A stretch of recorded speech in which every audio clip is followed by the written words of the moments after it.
Today's episode of the Star Local Media High School Sports Podcast is brought to you by Texan Senior Residential Care Homes, ATD Painting, and Performance Food Group. Texan Senior Residential Care Homes, senior care at its best with a family atmosphere. Obviously, if all seniors had the option, they would be living at home, but sometimes that isn't always possible. Well, guess what? That is where Texan Senior Residential Care Homes comes into the picture. Texan specializes in making its facilities as close to a home living experience as possible. I'm talking full living room, kitchen, dining room, cable TV, music, games, fireplace, you name it. Texan Senior Residential Care Homes has it. They've even got home cooked meals by experts. It's an extra throw-in. Not only that, there are no move-in fees, no visitation restrictions, so your loved ones are free to stop by and visit anytime they please. Texan Senior Residential Care Homes are located at I-635 in Marsh Lane in Dallas, right near Carrollton. For more info, you can call 469-400-7650. Texan Senior Residential Care Homes. And now, let's podcast. Welcome to another episode of the Star Local Media High School Sports Podcast. My name is Matt Welch. I'm the sports editor at Star Local Media, and I'm being joined by Taylor Raglin, who does sports for the Plano Star-Courier, Allen American, and Lake City Sun, as well as Kendrick Johnson, sports editor for the McKinney Courier-Gazette. Gentlemen, we've got 4 weeks of high school football in the books. District play begins pretty much in earnest for everybody this week. Last week was a huge bye week. So now that the games start to count for real, for most of our districts starting this Friday, I feel like it's time to revisit our discussions prior to the season. We've had a month now, for most of these teams to kind of see everybody in action, get a feel for what these teams actually are. So for those who listened over the summer, we did district preview podcasts for all of our 6A, 5A districts as well as 4A, just kind of laying out our way too early preseason predictions on where we thought these teams were going to finish. Yep. So now that we've seen everybody in action a bit and we have a better idea of what these teams are, the theme for this podcast is going to be simple. Basically, how much has our opinion changed over the last month for our districts? So I got a lot to say. They were certainly way too early. I'll say that. Yes, and that's the beauty of it. We were right. That's the beauty of it. So yeah, we have a chance to kind of really early on just lay kind of a sight unseen blueprint out there as far as what our expectations are, and it just really shows you just how different it is once you get to see the actual product in person, and just how different these things are relative to expectations. So yeah, I mean, all three of us have been covering District 9 6A pretty frequently throughout the year. So let's just kind of start there. What I guess is, I guess if speaking to your neck of the woods, Kendrick, with McKinney ISD, certainly not the start that I think relative to expectations. I know you were high on Boyd, relative to most, and I thought that they at least would be in that gray middle for a contending for a playoff spot. But they've had it's been a very inauspicious start to the year for Boyd. What has been your read, kind of on just what you've seen out of the Broncos, and just what do you attribute this shaky start to? They have there's lack of chemistry. There's a lot of behind the scenes drama.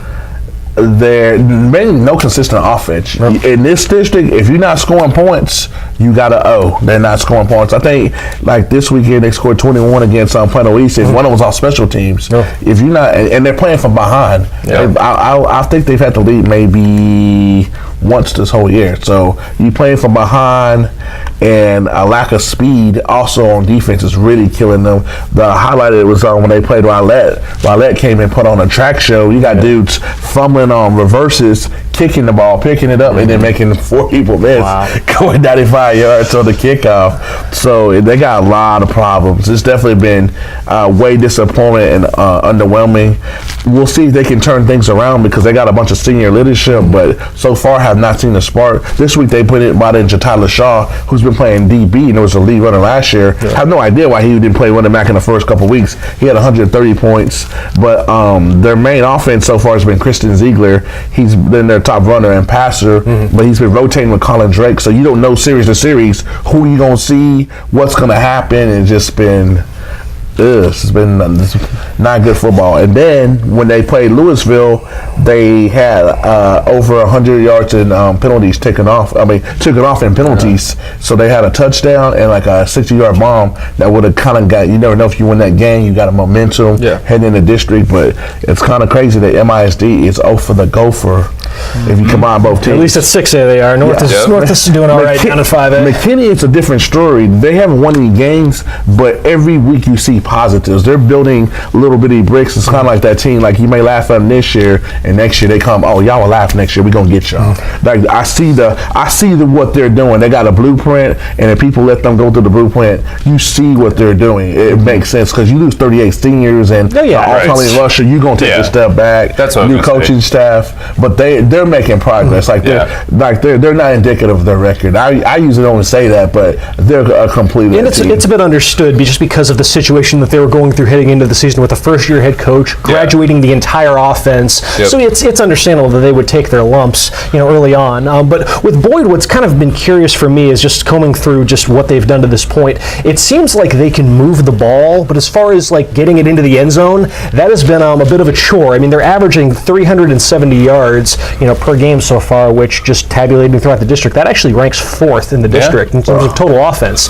You'd be surprised behind the big three, the undefeated big three of Plano East, Prosper, and Allen. So they've been able to rack up yardage. It's just that they're only they haven't scored more than 20. They've only scored more than 21 points one time though this season. So it's been a case of being able to move the ball, but red zone efficiency or what have you, whether it's turnovers, penalties, and defense. They get bit by the big play. It's like they hold, and get hit with a big play, and it kind of brings them around down.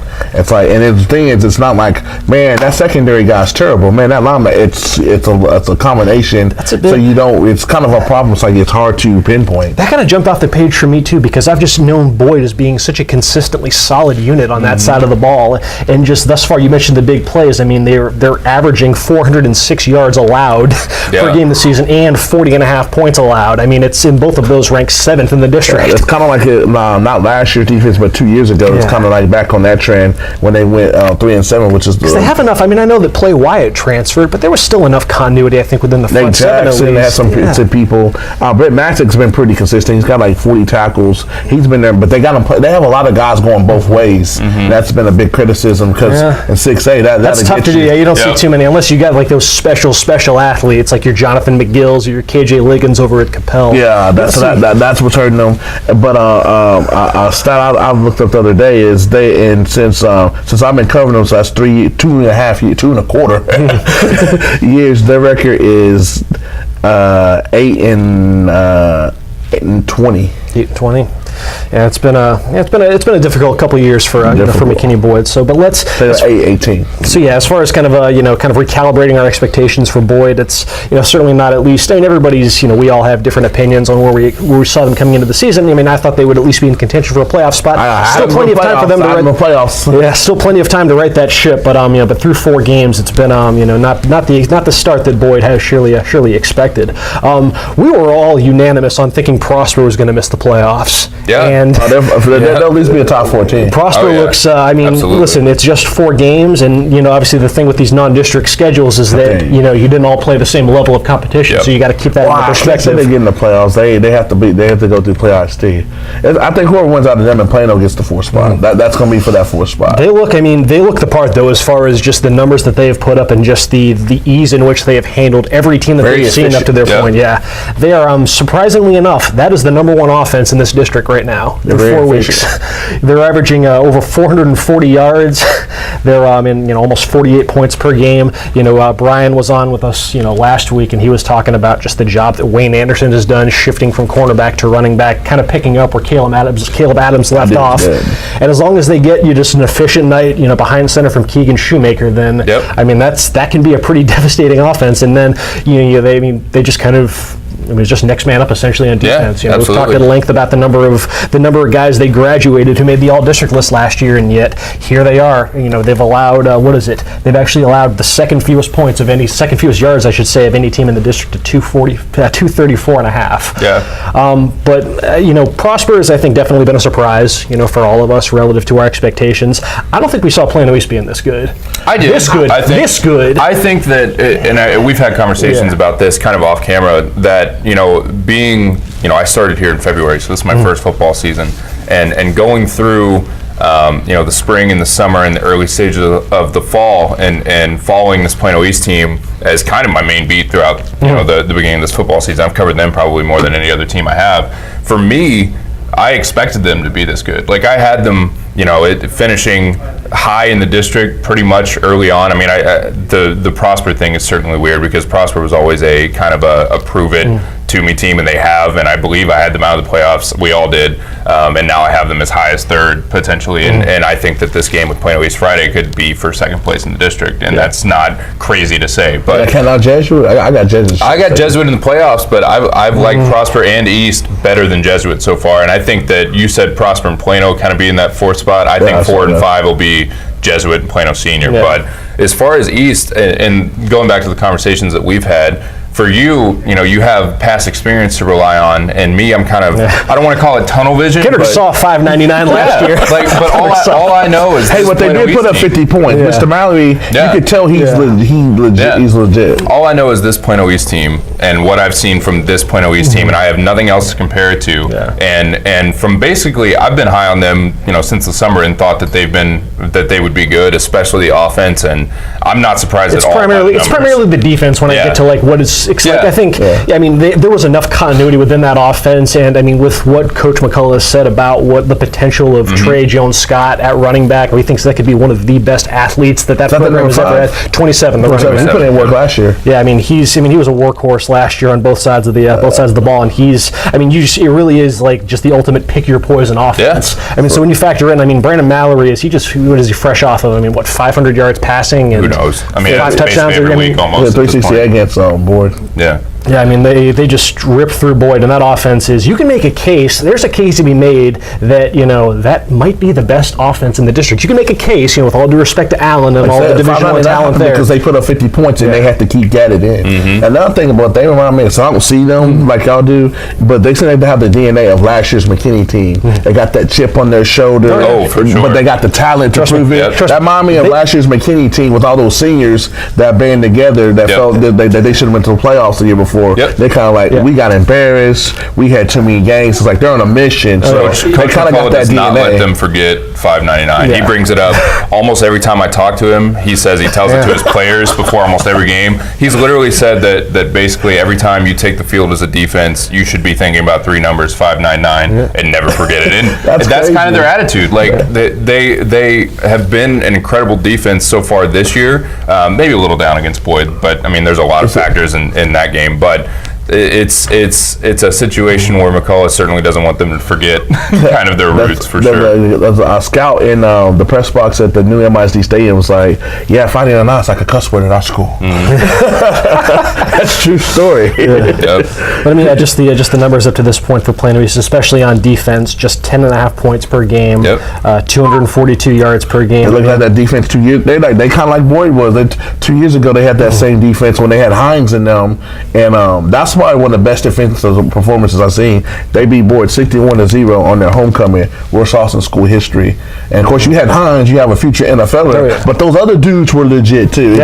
He was the headliner. But they that's kind of seem like what they got, but they don't have a headliner this year. Would that be accurate? I've seen them all. Tyler Owens, Tyler Owens he's one of the better DBs you'll find in the state. So I have nothing to go off of. You can find on Twitter all sorts of highlights of him just laying fools out left and right. It's impressive. Also, he's the new Hines. But it is a lot of, to be fair to your point, there are a lot of kind of role players and guys that just do their job on that defense. I think the nose tackle, Jalen Brown, does a really good job. Josh Bogowski is very multiple, and that's kind of the reason why they switched to a 3-4 is because they want him. Oh, they don't run a 4-3 now. They run a 3-4 now because they want Bogowski. They want Bogowski kind of floating from outside linebacker. He can stand up, play defensive end, and all that kind of stuff. So I think it is kind of like that. They got a lot of role players and good 6A talent that have really kind of come together. They revamped their whole defense. Desperate times, crazy. man. As far as just expectations for certain programs, I'm not going to lie. I expected Plano West to be a bit better than what they've shown to this point. I did too. Who knows? There's still 6 games left in the season, but to this point, Plano West still searching for that first W since the 2016 district opener against McKinney.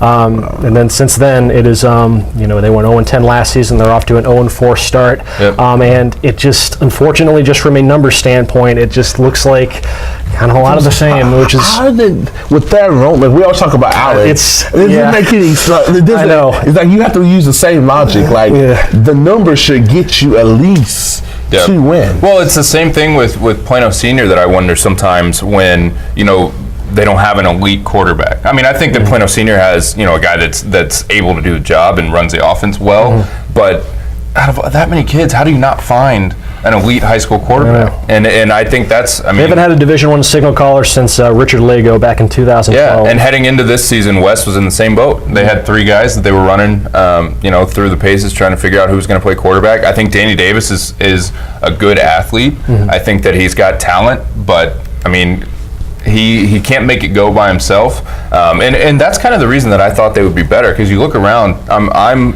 pretty high on Tavarius Garland as a receiver. I think that when they use him, it's very effective. I think Cole Carter's had some good games. Danny Davis is a good athlete, usually runs for 50, 60, 70 yards a game too. So on paper, and when you think about kind of the composition of the team, you'd think they would be more competitive, but then they just aren't. That they would like kind of what Plano is where they took the low point of their season last year, and that was kind of a galvanizing moment for them. And just Plano West with we're not going to let this happen again. And then it looked like that was a much more manageable non-district schedule, and it was relative to what they had last year. Obviously, I don't think we all foresaw Reedy being one of the better teams in 5A Division II, but I wonder how much of a tone setter something like that might have been, because when you've gone through your entire off season and you've got this renewed sense of confidence, and what we're 0-10 is in the past. This is a brand new year, and then and then you go out, and what was it, 42 to nothing at the half? 46 to 14 final, and something like that at the half. At the half, when Reedy is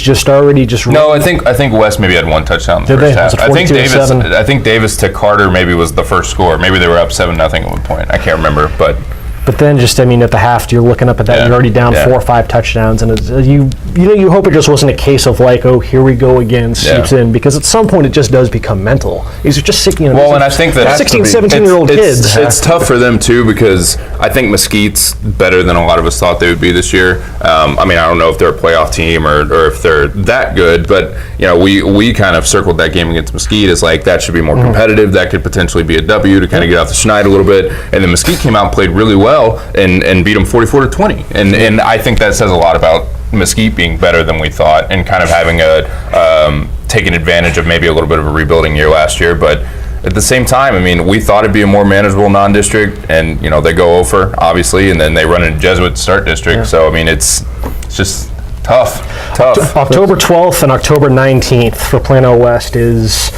Yeah, that's if they haven't circled those games 20 times over, then that is there's at Boyd, and then home they host McKinney. Yeah, they can't be neither one of those teams. As much drama they have with Boyd will beat them off sheer talent. They're a physical team. They haven't put together, and McKinney, like I said, they've been close to break through, and they have speed. Speed gives you a shot in this district, and that's one thing they're going to have to build on. Yeah. In fact, they might could be Boyd in that drought this year because their speed will give you some problems. I think the expectations coming in and the way that McKinney has lived up to them, even though they haven't won a game, I think that McKinney is kind of what I expected West to be. I expected them to, even if you don't win a lot of games, maybe you go 1-9, 2-8, something like that. You see potential. You get somewhere. You move forward a little bit, and especially with Danny Davis and Will Cannon, who have kind of been rotating a quarterback. Those guys are juniors, so I expected them to take a step forward in the maturity, win a football game or two, and go from there maybe next year. But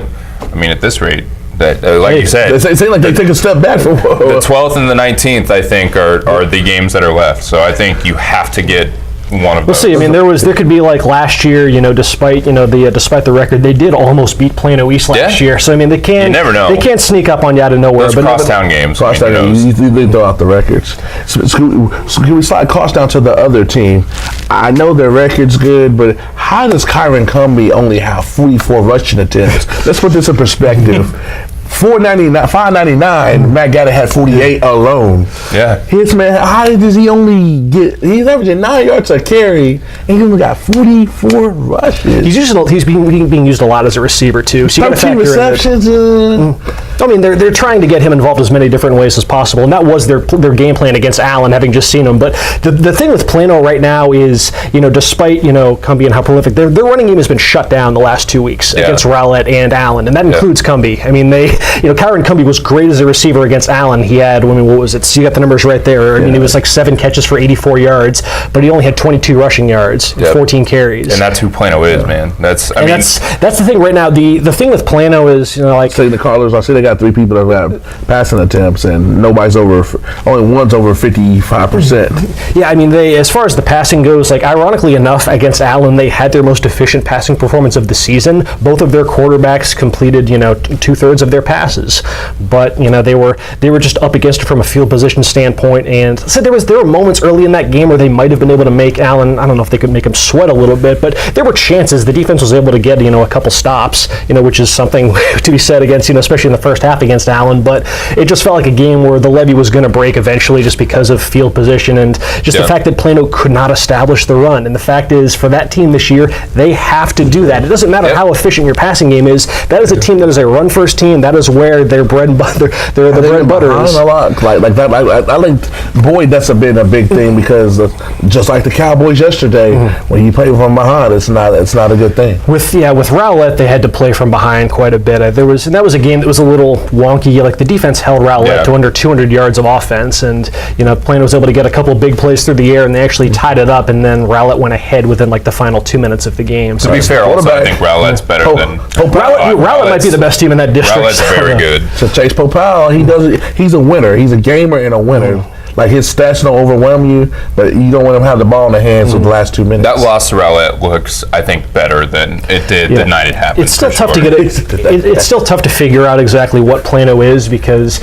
I mean, the El Paso Eastwood game was just the craziest game that I've seen all year, where they scored 72 points and gave up 48, and Eastwood outsnapped them by like 80 snaps or whatnot. It was just a crazy game. It's unfortunately, relative to where Plano is right now as a program, it's tough to gauge any team based on how they perform versus Allen, just because of what Allen is. So it's, what is their schedule looking like? They got West this week, and then I believe, Jesuit week. I mean, there's still plenty of time to kind of get a better idea of what Plano is, but I would say, so far it is kind of alarming that two out of 4 games they have not been able to establish the run. And would it be safe to say that MIC district turns into spoiled circa 2 years ago when McKinney beat Plano and it cost them a playoff spot? It's like, if you lose to MIC team, you're probably not going to make the playoffs this year. Yeah. Because I want to say, remember last year we were going back and forth.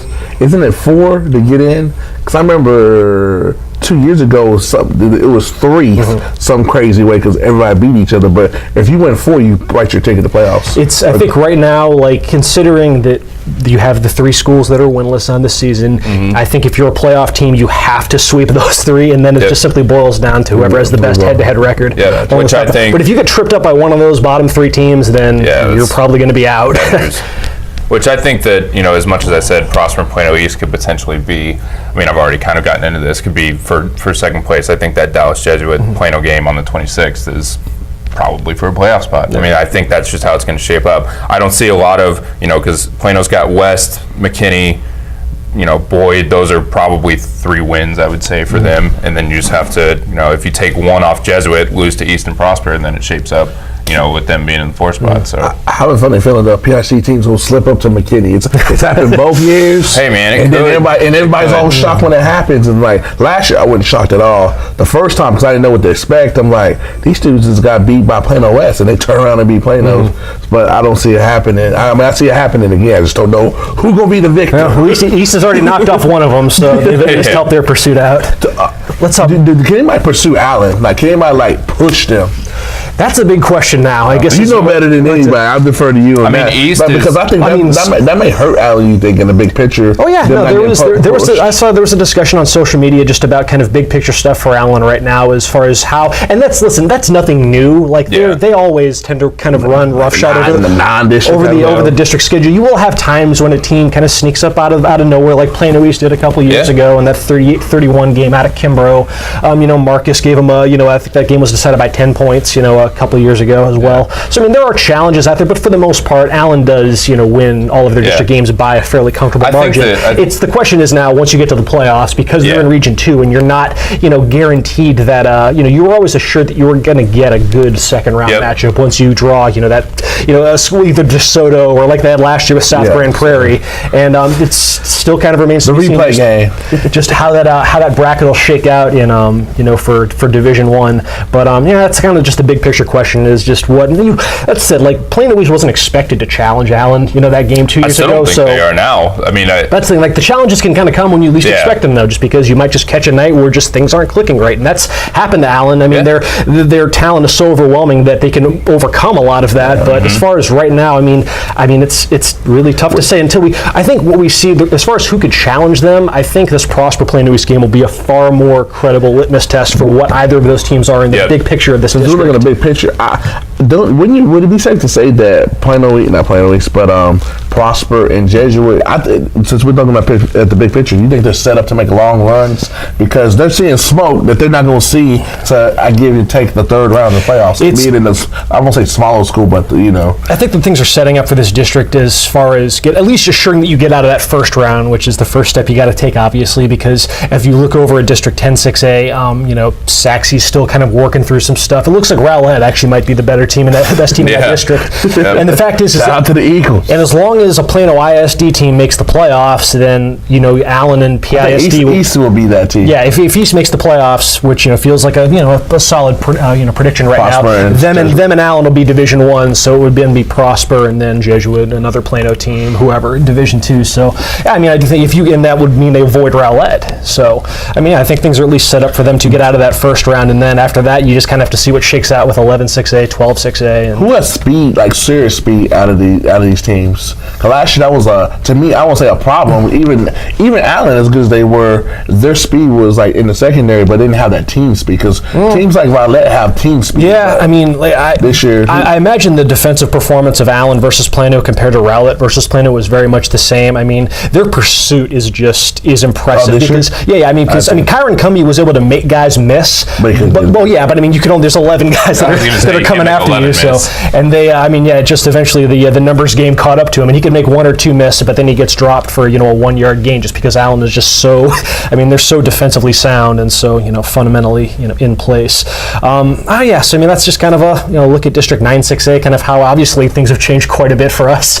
If the discussion is any indication, we've got Bryan, Justin, and Devin to come on and just discuss some happenings in their districts as far as kind of things that have changed relative to their preseason expectations. First, though, we do have our student athlete spotlight. We actually went all the way up to Celina for this one to talk with their running back Logan Point, who had a terrific game in their win against Fort Worth Dunbar last week. Brian Murphy had a chance to talk with Logan on his big performance, and we will see what he had to say after a word from the sponsor. Let's take a quick break to talk about ATD painting. Whether it's painting, staining, carpentry, residential, commercial, interior, exterior, if you need it painted, ATD Painting has got you covered. At ATD Painting, their goal is to provide a home improvement experience that is a great value, trouble-free, and enjoyable. And painting is really just kind of scratching the surface as to what these appointments entail. For ATD Painting's interior projects, things like painting, wall repair, ceiling repair, they'll make sure that your floors and furniture are protected and that everything is all cleaned up afterwards. For exterior projects, not only will they do the painting, but they will hand scrape loose paint, reattach loose boards, recalc windows or doors, plus much more. Not only that, if you visit their website right now, atdpainting.com, you can find a coupon for $200 off a complete exterior purchase. Once again, ATD Painting. They've got 4 locations in the Metroplex, including in Plano and Louisville. For more information, call 972-694-8888 or visit atdpainting.com. That is ATD Painting. Check it out to see just how affordable professional painting can be. And now, let's get back to the podcast. All right, I'm here with Logan Point, junior running back for the Celina Bobcats. Logan, you had a pretty big day last week against Fort Worth Dunbar. 43 carries, is that correct? Yes, sir. 325 yards, 5 touchdowns. What did you eat before the game? Just what I do normally, night before, eat a bunch of, carbs, like pasta or something. Then, we eat pasta before the game. So just a lot of energy, So, how were you feeling going into that game? Was that, you posted your best numbers of your career on varsity. How were you feeling as the game was going on? I'm assuming you felt pretty good. Right. Yeah, I felt great. We had a great plan offensively for the game. I really felt like, we could, do really well against them. Now, you came on strong last year as a sophomore. You got a lot of playing time as the season went along. Sure. What was the preparation like this offseason, knowing that you were going to be the full-time starter only as a junior on varsity? Just lived in the weight room. Everything I did, weight room and, running on the track, do everything I could, be the biggest, and strongest, fastest. So. What did you do any different workouts, any crazy workouts to get stronger? Because I know Coach Elliott told me at the beginning of the year when we talked a little bit about you. You said one of your lifts got a lot stronger, your squats or your deadlifts or something. What were you really focusing on to get stronger this offseason? Mainly power clean, explosive movements from the floor, jumping. Just get my legs strong, power through people. How has this year been, these first 3 weeks with all the lightning delays and weather delays? And I know y'all had an actual cancellation against Argyle Right. Liberty Christian. What's that been like? I know it's been kind of weird for me and a lot of the people. Right. And also, what was that like, missing a game altogether, getting it canceled? That was a struggle for us. Leading up to Nolan Catholic next week, it was tough on us not, getting better that week and getting reps as a team. It's just been a crazy year, Even in 2 days, it was raining the whole time. Throwing a wet ball and trying to get a good practice in makes it for a tough deal. After losing to Nolan Catholic the week after the canceled game, how important was that to bounce back the way y'all did and get a big blowout victory over Fort Worth Dunbar? Very important, just for our team's confidence. We really thought we had a shot against Nolan Catholic, but don't always come out on top. So that was a big deal for us. Now, so you moved to Celina when you were in 8th grade? Somewhere around there? Yep. So before that, you were in Prosper, so you weren't too far away. So when did you realize and know, and it really hit you that football is pretty big here in Celina? Really, I grew up down the road and hearing about Celina, but really just playing here, been on varsity since my freshman year, and just how involved the town is with everything. Coming to the games, how much they do for us. It's it's really special. What does it mean to be on that team? Is it kind of surreal? Because I know I've had other players in the past, the last couple of years. It's like, man, when I was a kid, these guys felt like celebrities here in Celina. Do you kind of feel like a local celebrity for some of the younger kids? Sometimes, yes, I do. But I like to really just, it's all about the team for me. So.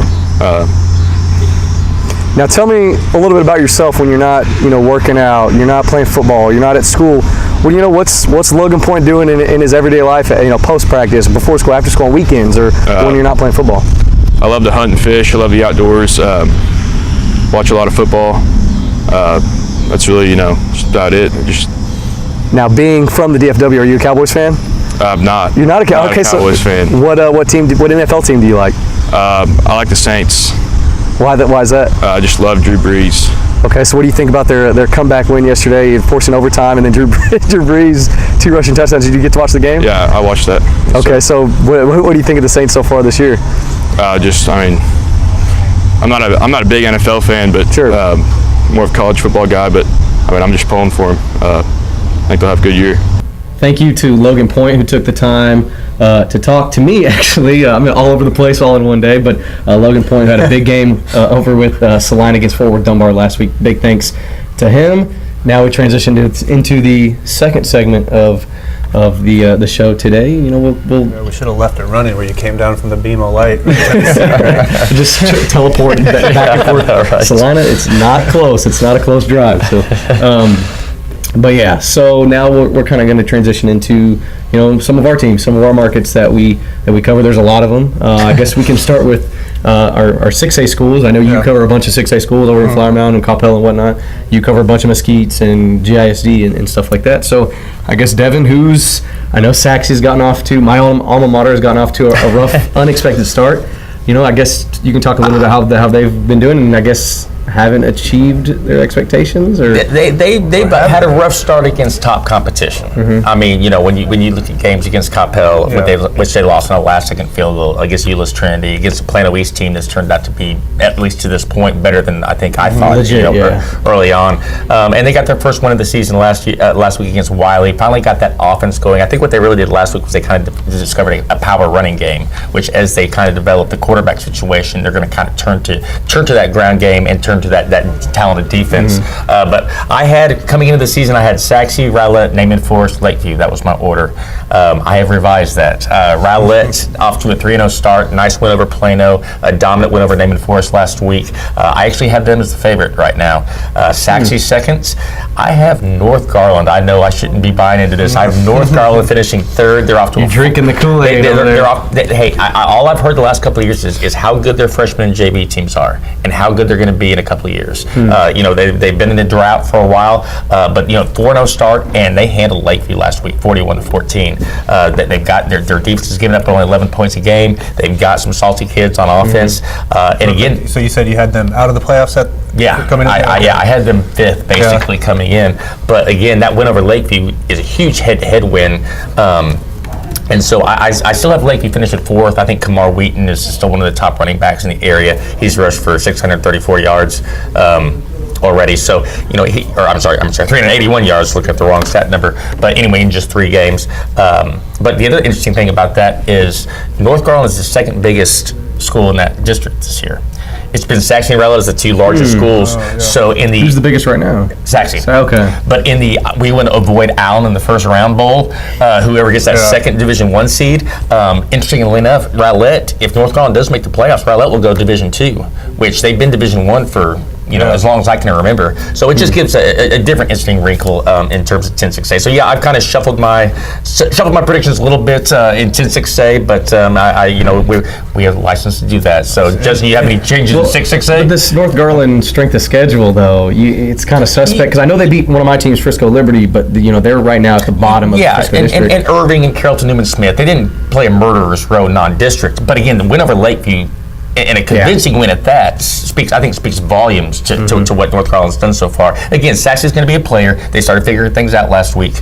And I think just from a sheer talent point, they have more talent than anybody else in the district. But I think Rowlett is the best team right now. I was still pretty impressed with that Saxe team when I saw them play in that Coppell game. I know they have some quarterback issues, and I know some injuries probably didn't help them come into a decision there through non-district. So I think once that shores up, I think Saxe is going to be fine. Just think if that field goal didn't go in from a million miles away, who knows? Maybe they're 3-1 instead of 1-3. So I have some changes in my 6-6A pecking order. Surprisingly, Irving Nimitz is actually leading this district. They're the only undefeated team at 3-0, but when you look at their schedule, it leaves much to be desired. They really haven't played anybody, so I'm not putting too much stock in that. I'm very confident that Irving Nimitz will not make the playoffs out of this district. I'm not buying into that. You're going to get some emails from the Irving Nimitz. Bring them, those rabid Nimitz fans. I kind of think at the top it's still going to be kind of a 2-team race. I still think, even though Hebron had a tough week, my teams were all on bye last Friday, so everybody's coming into district off a bye week. So 2 weeks ago, actually, Hebron had a kind of maybe if you look at the score, kind of a little surprising loss to Fossil Ridge, 37-17. But I still think it's going to be Coppell and Hebron fighting for this district championship. I think they're the 2 best all-around teams. Maybe the better way to put it is the teams with the fewest question marks, I would say. So I still think Coppell is the best team in this district. I would be surprised if they don't win this district, and I would be surprised, honestly, if any of these teams beat them. I think they're the best team. And I'm going to put Hebron second. Irving MacArthur's another one of the 5 teams in this district that are 2-1 right now. They beat Plano West. Hearing the other guys, I don't think Plano West is really a high team. And they beat Garland. Yeah. And that's a down Garland team as You're well. not beating Garland from the 2000s, early 2000s, late 90s. No. So yeah, I'm not too impressed with the Irving schools, even though they have the records. I'm not really buying into the hype. So coming into the year, I had a really tough time picking 2 of the 3 teams between Louisville, Flower Mound, and Marcus. I think they're very similar. I picked it Flower Mound 3rd, Louisville 4th, and Marcus 5th. So I had Louisville winning the Axe game in the last week and getting in. I'm going to change it. I'm going to bump Louisville and Marcus up a spot, and I'm going to have Flower Mound missing out. Flower Mound played well in the first week against Fossil Ridge. They lost only 14-10. That was a closer result than Hebron had against them. But they just got drilled by Prosper. And the problem with Flower Mound last year, they were right on the door and they couldn't curtail their turnover issues. And here they are 3 weeks in, and they already have 10 turnovers. And I think they turned it over 6 times maybe in that Prosper game. So that was what I thought was going to hold them back, was the turnovers. And so far, it doesn't look like they've really cleaned those issues up so far. So Louisville has a good defense. It looks like their transfer, A.J. Newsom, is starting to get the offense going a little more. Marcus, pretty sound all around. The standout linebacker, Marcel Brooks, he's been a revelation in the passing game. He's been their biggest receiver so far. And finally, Justin Dinker got on track last week. Waxahachie last week hung with DeSoto, and that's a team that Marcus beat 21-7 2 weeks ago. So that kind of caught my eye a little, especially seeing how Dinker was able to finally get going. So I think Louisville and Marcus are going to edge out Flower Mound for that 4th spot. I would not be surprised at all if those 3 teams all split and it goes to tiebreakers. It's going to be complicated at the end of the year. Yeah, it's going to dig deep in the manual. That's where I'm kind of looking at 6-6A. Not too much craziness, but those 3 teams I think were really tight, are still really tight, but I'm going to switch it up a little bit. Now, Devin, what's going on over there with the Mesquite schools in 11-6A? It's been an odd start to the season. I had Horn winning this district, followed by Longview, Rockwall, and I had Tyler Lee as my fourth playoff team. But I said at the time, Horn, Longview, and Rockwall to me were right there. Well, now Horn is 0-4. The teams they've played has been murderers row. The teams they've played, Highland Park, Cedar Hill, and Arlington, are combined 15-0. Yikes. So there's no shame in that record. I thought they made progress last week. They were actually ahead late in that game against Arlington. Jermaine Givens, their outstanding quarterback, who was a district MVP last year, had a hard time getting on track. I mean, that Allen defense has just suffocated everybody. Yeah. Highland Park defense, Cedar Hill is so athletic. But he started to kind of fight. He rushed for 225 yards last week. Besides Taylor, his complement in the backfield, he's gotten going the last couple of weeks. However, it's really hard to look past Longview and what they've been able to do. Haynes King, the son of head coach John King, is one of the top quarterback prospects in the state. They had a great win against Lufkin, hard-fought win in the opener in that rivalry, and then they just Marshall, John Tyler, Ruston out of Louisiana, all very good teams, and Longview just rolled over them. I mean, they're ranked number 6 in the state right now for a good reason. So I kind of have them edged ahead as kind of the favorite going into the start of district this week, with Rockball a close second. That connection between Jacob Clark, the quarterback, and Jackson Smith, the wide receiver, is one of the best in the state, and nobody's been able to slow it down. They had the one loss to Highland Park where they pushed Highland Park to the limit, 49-42, and since then, they knocked off Arlington Bowie in a solid win, and then they hung 73 on Arlington Martin last week. So I have them as a close second. We will see this week. Longview plays at Rockwall out there at Wilkinson Sanders Stadium. So the winner of that game will certainly be the front runner going forward. I still think Horn does have the talent to compete for the district title. I put them as a small notch below, just because again they are 0-4. They face a tough road, and it doesn't get any easier with with games against Longview and Rockwall and the likes. But they're battle tested, to say the least. For sure. And then that 4th spot, again, I had Tyler Lee going in there, but Tyler Lee, 1-3 start. Mesquite, to me, I'm slotting them in that number 4 spot. Really? I think their improvement in the second year under Jeff Fleener, that toughness that he talked about developing in the offseason, has paid dividends. They haven't played the toughest schedule, but they picked up a nice 44-20 win over Plano West. Last week, they knocked off LD Bell 23-13. That game against Grand Prairie 3 weeks ago, that was suspended at halftime, they ended up just canceling it. They were ahead in that game, so they arguably could be 3-1 right now. I think that gives those young kids a lot of confidence. I think Dylan McGill, putting him in as the quarterback, he had that crazy game, 2 weeks ago where he had 5 completions and all 5 went for touchdowns, which is just bizarre. He came in last week again, kind of splitting time, but rushed for a touchdown, passed for a touchdown, and I think Mesquite, again, they're going to have to beat Tyler Lee, they're going to have to beat Rockwall Heath, and they're going to have to beat North Mesquite, but I think they're capable of doing that at this point. You, Devin, are like our unofficial East Texas insider. you cover all the, well, you don't cover them directly, but you always know the John Tyler, and you brought up Lufkin and stuff. You're the East Texas guy. Texas. I like it. I heard you mention that Arlington Martin game. Those Rockwall, right? You realize Martin's given up 136 points the last 2 weeks? Jeez. That's a stat. Even dropped 63 on him, and then Wow. Rockwell put 73 on him. So Yeah. something, not the same Martin team we're used to there. Not a stone wall on that end No. in the ball. Now, District 5-5A, it's getting interesting. You know, they kick off this Friday. I know you had a hot take at the beginning of the year, Yep. and you're still sticking with it? Sticking with it. The Colony is going to win the district. There's not a chance. not a chance. Let me ask you with this. Lone Star in there.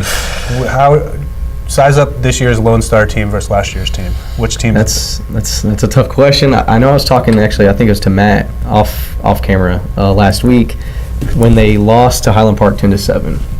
I think, and this is no knock on their offense now and who's running the offense now, but if they had MJ Rivers at quarterback, I think they beat Highland Park by at least 3 touchdowns. And I just think with a quarterback like MJ Rivers and Kirby Bennett at running back, I think they would have been able to produce more points on the board and get more drives into the end zone instead of just dying out the way they did or turning the ball. They turned the ball over 3 times. They did not turn the ball over with MJ Rivers enough, and so they have a first-year quarterback in Julian Larry who started every game at cornerback last year. So he's making the transition. He's a stud athlete on the basketball team. So he's just an athlete, but he's rising up to be a good quarterback. But I think that big difference is that experience and savviness that MJ Rivers brought. And so last year's team is better. They had Nick Bolton, probably the best linebacker in 5A in all of the Dallas area. And he's at Missouri now, and But you that lose him. defense, I mean, But hold the the Highland defense- Park to 10. That defense still looks so good, even graduating so many guys, on both sides of the ball. So many D1 guys that are playing right now. MJ Rivers is playing right now at Illinois as a true freshman. Nick Bolton is playing right now as a true freshman at Missouri. And, they're still really good, though, this year. I'm not going to deny That's the that. reason I ask is because I saw those two teams play in the playoffs last year, and I know the score was pretty lopsided, but I thought the Colony equated itself pretty well, and it was kind of hanging in there. And there's no question in my mind the Colony is a better team this year than last year. When you look at their non-district results alone, I mean, just not even on paper, just look what they've done. You can't deny that they're more impressive this year than they were last year. And I got to see them play against Reedy a couple weeks ago, and they gave Reedy all they could handle. Reedy didn't blow them out like they've been blowing out all these other teams. It was a tie game in the fourth quarter, wasn't Yeah. it? But so, I think you mentioned Arlington earlier, a good team in 6A there, and they just beat Byron Nelson on a last-second field goal. That's a Byron Nelson team that the Colony, a 6A team that the Colony just handled 2 weeks ago. I mean, 42-24. So they played a North Crowley team that they lost to by 20 points last year and beat them by 20 points this year. Like, there's no question in my mind the Colony's better than they were last But year. you think they're district champion better? I do. I think they have the speed on defense to slow down Lone Star, and I think they have the horses to put up points, and I think they're going to beat them. Do they play early in district or late? Third week? So right about in the middle. So Let's double check here. But I want to say it's early. It's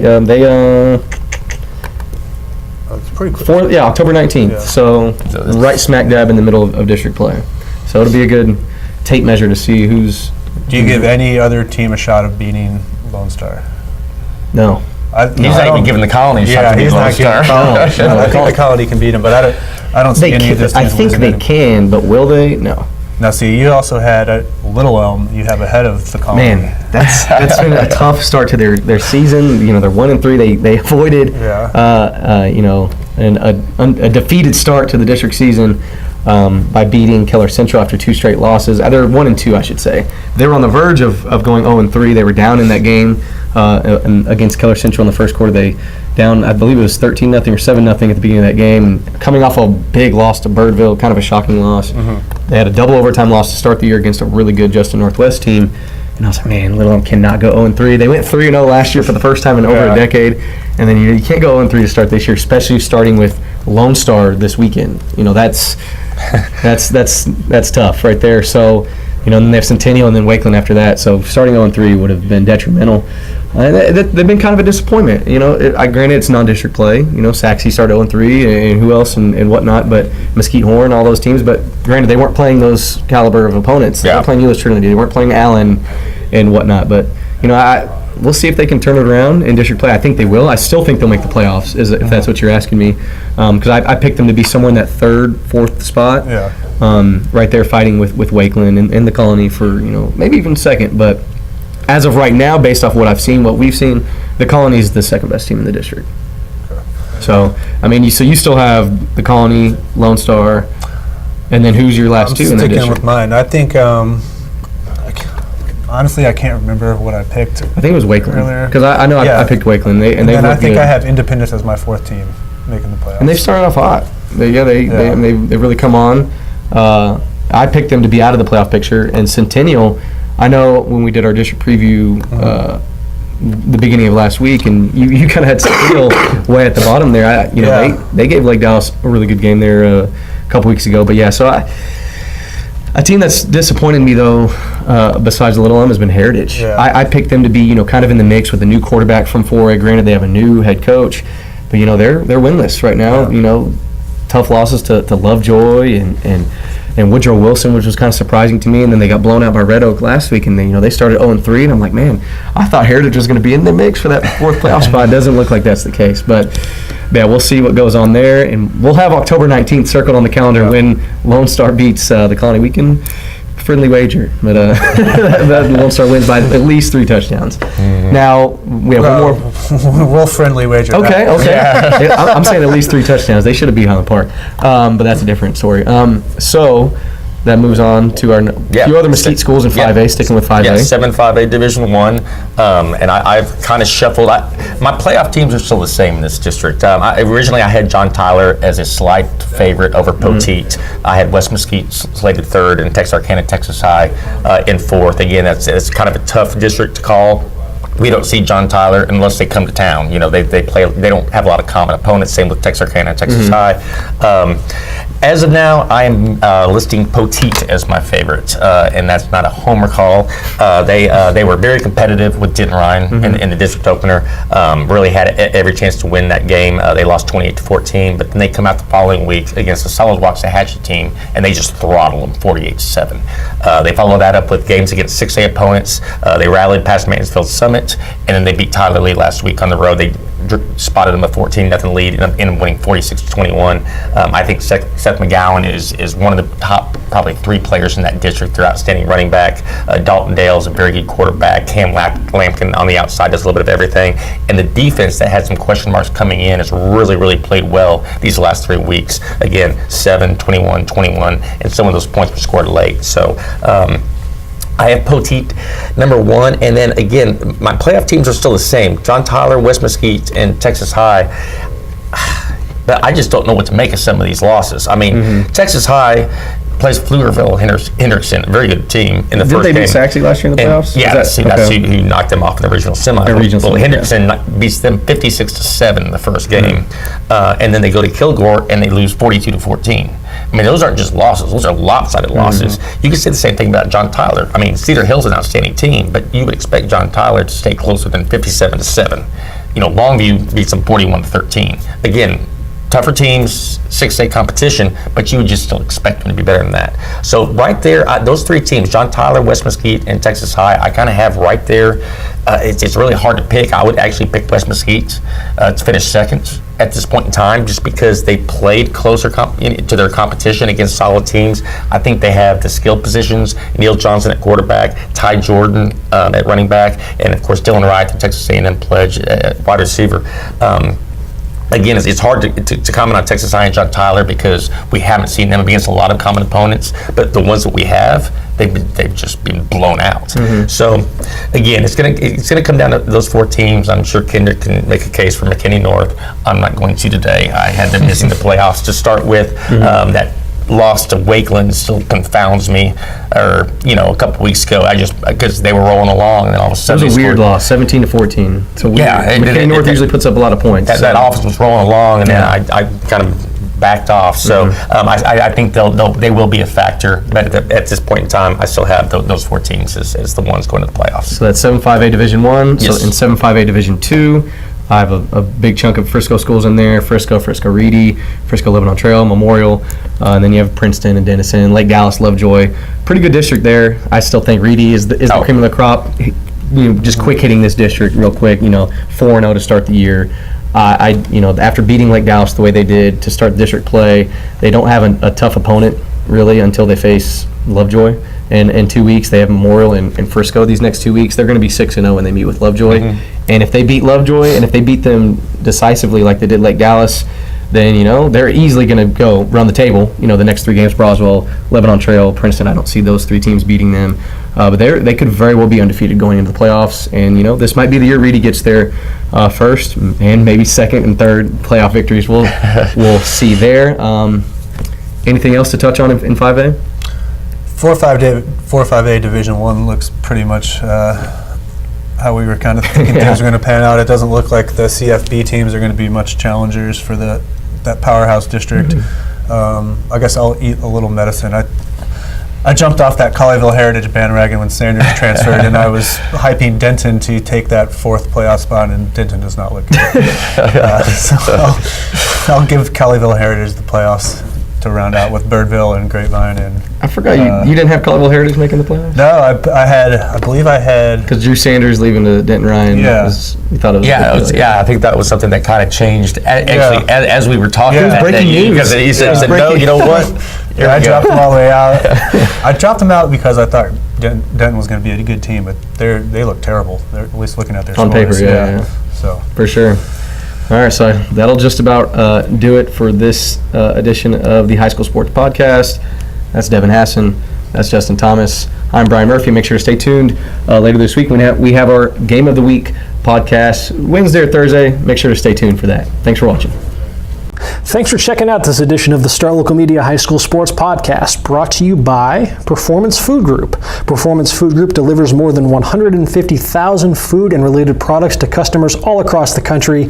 If you want to get in on that process, PFG just might have a spot for you. Their McKinney office is currently hiring. Job openings include Class A CDL drivers and warehouse order selectors, as well as many other entry and part-time positions. An ideal choice for college students or people just wanting to find new careers in general. For more information, you can visit their website at pfgc.com/careers for more job openings. If you prefer to contact them by phone, you can call at 214-491-3130 for more details. Once again, that is Performance Food Group, located in McKinney at 500 Metro Park Drive.